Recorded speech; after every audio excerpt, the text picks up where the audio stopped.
بسم اللہ الرحمن الرحیم۔ ابو ذر رضی اللہ تعالیٰ عنہ جنگل میں رہتے تھے،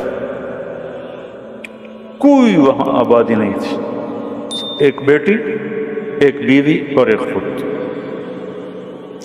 موت کا وقت آ گیا تو ان کی بیگم رونے لگی کہ اب تو یہاں ویرانے میں مر رہا ہے، یہ بچی ہے، میں عمر رسیدہ ہوں، تیرا غسل، تیرا کفن، تیری قبر کون کرے گا؟ ہائے، کہا دیکھ اللہ کی بندی، ما کذبت وما کذبت، نہ میں جھوٹ بول رہا ہوں نہ کہنے والے نے مجھ سے جھوٹ بولا۔ میں ایک مجلس میں تھا تو میرے نبی نے فرمایا کہ اس مجلس میں ایک شخص ایسا ہے جو اکیلا رہے گا، اکیلا مرے گا، قیامت کے دن اکیلا اٹھے گا اور اس کا جنازہ مسلمانوں کی جماعت پڑھے گی۔ تو وہ سارے لوگ مر گئے شہروں میں، ایک میں اکیلا ہوں اس جنگل میں، کوئی آئے وہ کتھو آوے گا، نہ کوئی راہ نہ رند، ایک تو چلو راستہ ہوگا، راستہ بھی کوئی نہیں، کون آئے؟ حج بھی ختم ہو گیا ہے، حج کے لیے قافلے شارٹ کٹ وہاں سے لے لیتے تھے ربضہ سے۔ انہوں نے کہا مجھے یہ نہیں پتا، یہ ہوگا اللہ کی بندی کے کہنے والا سچا۔ دوسرا یہ شاکلہ بنانے کی ضرورت ہے کہ دیکھو ایک میری نظر ہے جو وہ اس شیشے پر جا کے ختم ہو رہی، ایک میرے نبی کی نظر ہے کہ آپ نماز پڑھ رہے ہیں، اللہ چلنا شروع ہو۔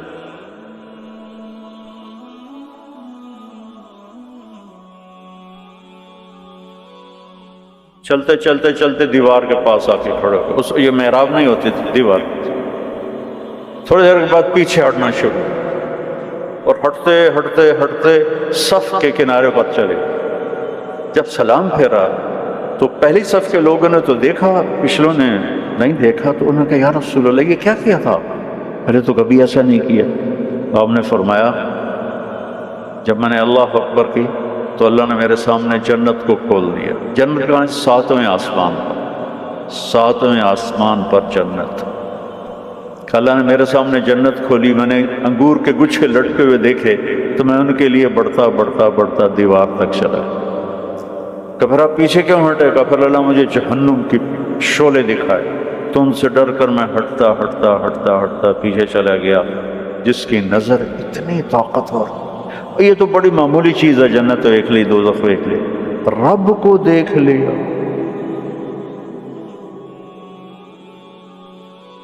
السلام علیک ایھا النبی ورحمۃ اللہ وبرکاتہ، اے میرے محبوب تیرا رب تجھے سلام پیش کر۔ اس کی نظر پہ یقین کرو کہ سود پہ کاروبار کرنا بے چینی اور اضطراب کے سوا کچھ نہیں۔ پرانی بات ہے، فیصلہ بات ہے کہ بڑا تاجر کہنے لگا یہ ہم تو بینکوں کے مینیجر ہیں، جتنا کچھ آتا ہے سارا ان کو کما کے دے دیتے ہیں کہ 2-4 ہزار بچتا اسی بوجھ پا کے لے جانے ہیں، تو سن لوگ آتے ہیں شیخ صاحب تے سیٹھ صاحب، اسی سارے بینکوں کے مینیجر ہیں۔ وہ کہنے لگی اب کون آئے گا یہاں؟ کہ مجھے نہیں پتا، چل راستے پہ جا کے بیٹھ۔ دن گزر گیا، کوئی نہیں ہے۔ اگلے دن اور حالت خراب، کجا راستے پر بیٹھ۔ ایک ایسے ہی راستہ تھا مکے کا شارٹ کٹ، جو کبھی حج جس کا لیٹ ہو جاتا تھا تو وہ راستہ اختیار کرتا تھا، صحرا۔ تیسرا دن چڑھا تو بیٹی کو بلایا، کہنے والا بھی سچا تھا اور میں بھی سچ بول رہا ہوں، یہ یقین کا قصہ سنا رہا ہوں۔ بیٹی کو بلا کر بیٹا بکرا ذبح کرو اور کھانا تیار کرو، میرے جنازے پر کچھ مہمان آئیں گے، ان کو کھانا کھلانا ہے، میری موت مہمان نوازی سے روکنے دے۔ وہ بیٹی نے کہا پیو کملا ہوا پیا، چلو ایک بکرا اٹھا دینی ہے۔ اس نے بکرا ذبح کیا اور اسے پکانا شروع کیا، اور اماں جی جا کے راستے پر بیٹھ۔ تیسرا دن تھا یہ، اور ادھر سکرات جاری ہو چکے تھے، تو ان کی بیگم کو دور سے غبار اڑتا دکھائی،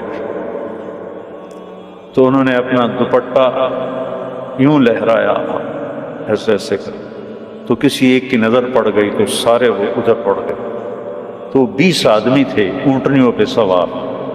تو یہ کہتی ہیں ایک مسلمان مر رہا ہے، اس کا جنازہ پڑھو گے؟ تو وہ کہنے لگے کون ہے؟ کہا ابو ذر۔ تو سارے رونے لگے دھاڑ دھاڑ کر کے کہ ہمارے ماں باپ ابو ذر پہ قربان، اس کا جنازہ پڑھنا تو ہماری بخشش ہے۔ یہ کون لوگ تھے؟ یہ عبداللہ ابن مسعود رضی اللہ عنہ تھے، اپنے 19 ساتھیوں کے ساتھ مکہ تشریف لے جا رہے تھے اور شارٹ کٹ انہوں نے لے لیے۔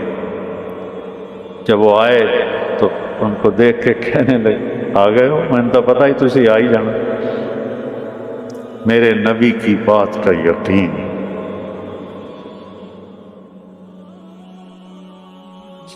کہنے لگے دیکھو مجھے کفن وہ دے اور میرا جنازہ وہ پڑھے جس نے حکومت کی نوکری نہ کی۔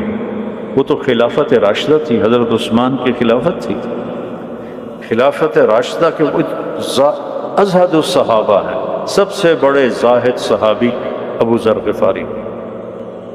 تو ایک انصاری نوجوان نے کہا کہ میں نے نہ کبھی حکومت کی نوکری کی ہے اور نہ ہی ان سے کوئی فائدہ لیا ہے، اور یہ میرا احرام ہے، میری ماں نے ہاتھوں سے اسے کاٹ کے بنایا ہے۔ انہوں نے کہا تو مجھے یہ کفن پہنائے گا اور تو ہی میرا جنازہ پڑھے گا۔ عبداللہ بن مسعود موجود، انہوں نے کہا نہیں تو میرا جنازہ پڑھائے گا۔ تو جب وہ تدفین ہو گئی تو ان کی بیٹی نے کہا یا عم ہلم الی الطعام، چچا ہلم الی الغداء، کھانا تیار ہے تشریف لائیں۔ وہ کہنے لگے کھانا کیسے اتنی جلدی کیسے تیار کر لیا؟ وہ کہنے لگے نہیں صبح سے ہی ابا نے کہا تھا کہ آج مہمان آئیں گے تو ان کے لیے کھانا تیار رکھنا ہے۔ تو حضرت عبداللہ بن مسعود رونے لگے، کہنے لگے واہ ابو ذر تو نے مر کے بھی سخاوت نہ چھوڑ۔ تو سخی تھا زندہ بھی اور سخی رہا مر کے۔ تو دوسری چیز جس کی ضرب لگانے کی ضرورت ہے کہ میرے نبی کے وعدے سچے وعدے، کہ جو وہ دیکھ سکتے ہیں جو ہم نہیں دیکھ سکتے۔ ایک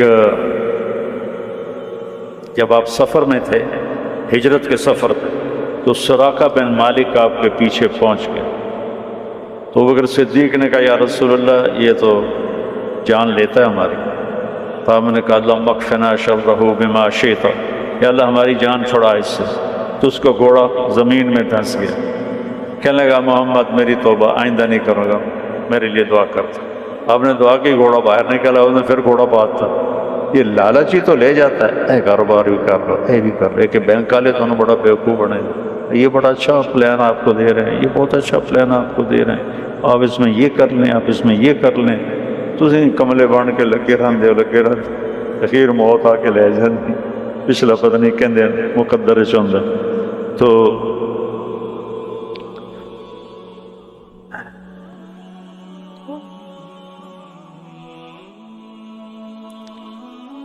کیا کر رہا تھا؟ اب سراقہ بن مالک ان کو لالچ ہوا، پھر پیچھے دوڑے، پھر گھوڑا دھنس گیا، پھر کہنے لگا میں میری منت ہے ہوں بس میری توبہ، میں کلمہ پڑھ لیا۔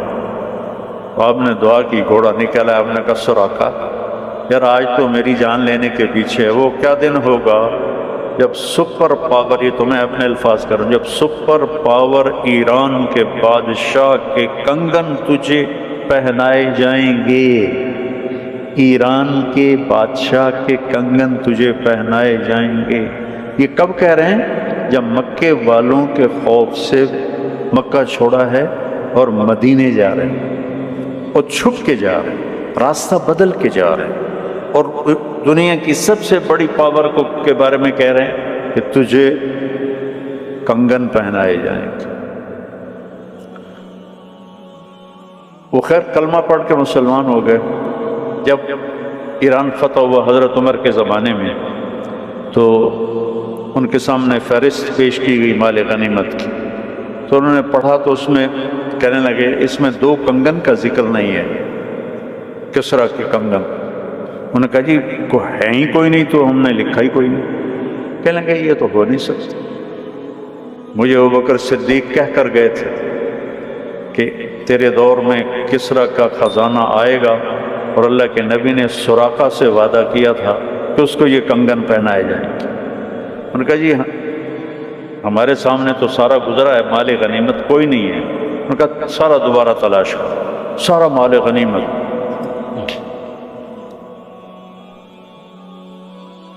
اس کا ایک قالین تھا جو 1 ایکڑ میں کے برابر تھا، 1 ایکڑ چوڑائی میں تھا، ایسے پورا کا، اور اس پہ پورے ایران کا نقشہ تھا۔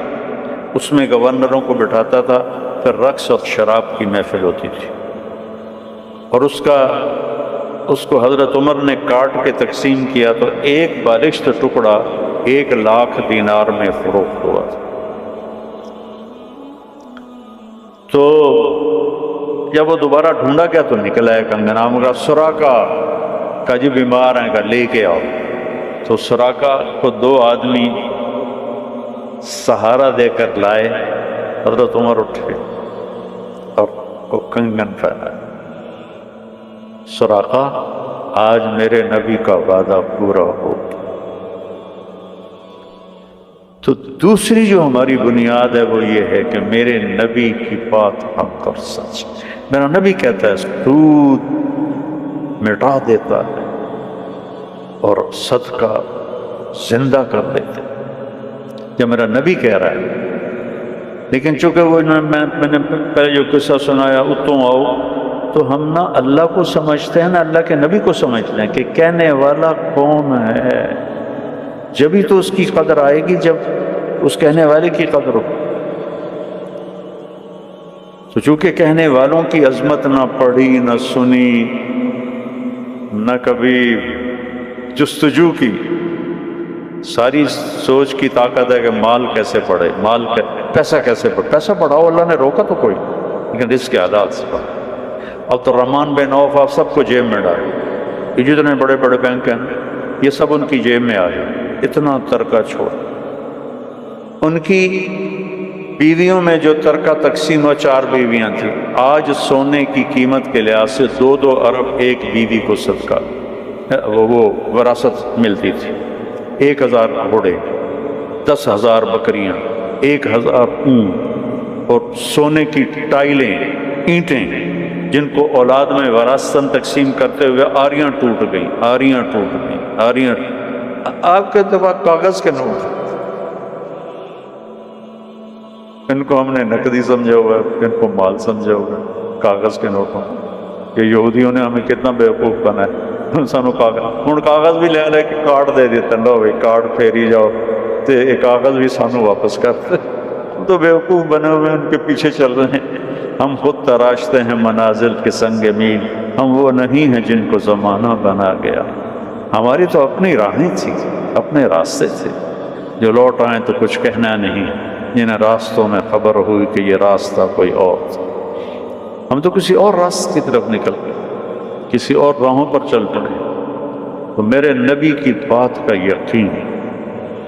ایک صحابی آئے، یا رسول اللہ میرے بھائی کا پیٹ خراب ہے، کہ اس کا عسل شہد پلا، شہد پلایا، پھر یا رسول اللہ اور زیادہ ڈائریا لگ گیا، آپ نے کہا شہد پلا، پھر شہد پلایا، پھر یا رسول اللہ اور زیادہ ہو گیا، کہا شہد پلا، تیرے بھائی کا پیٹ جھوٹا اور اللہ کا کلام سچا، فیہ شفاء للناس۔ تیسری دفعہ جب شہد پلایا تو اس کا پیٹ ٹھیک ہو گیا، صحیح ہو گیا۔